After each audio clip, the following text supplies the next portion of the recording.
Hey everyone, come with Black Gay Uncle to get his library card. Now, I had heard that the Detroit Public Library was amazing, but babies, nieces, and nephews, I was not ready for all of this. So, first things first is I had to get my library card, which was super easy and the staff was super helpful.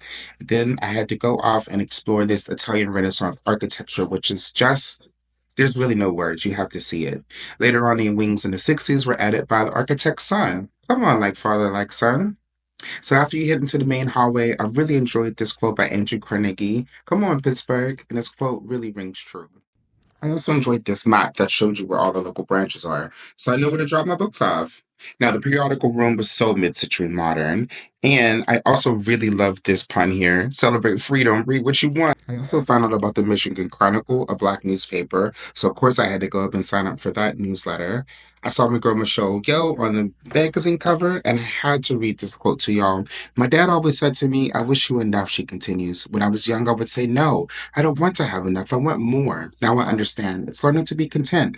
Live with an open hand, not a tight fist. Love that. So after I let go of the fist on that magazine, I went and explored this gorgeous stairwell.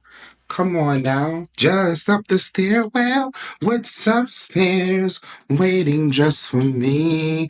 Are these beautiful stained glass and murals that were just absolutely breathtaking. I really enjoy the one here on the East Corridor, which tells the story of the history of Detroit as well as an homage to arts, culture, and literature. You have to see it in person. The E. Azalea Hagley Collection is a research archive that includes the works of Detroit Black artists and musicians. And I love this picture of Tina Turner. Come on, legs. Now, I did have to wonder, where did this emphasis on Black culture come from? Of course, it's a Black woman.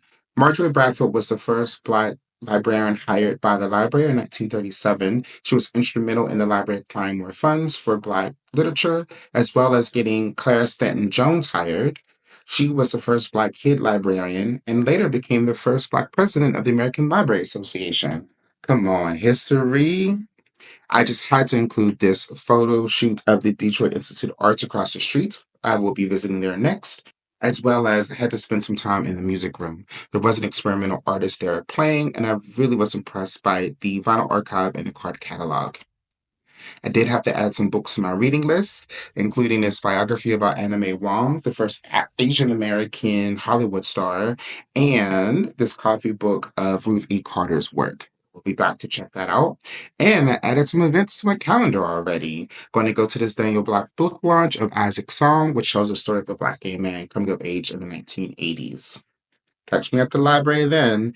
So after I did some more exploring, because there's so much to take in, I called it quits. Now, make sure you join your local library. And remember, Black Gay Uncle is rooting for you, nieces and nephews. Love you. Talk to you soon.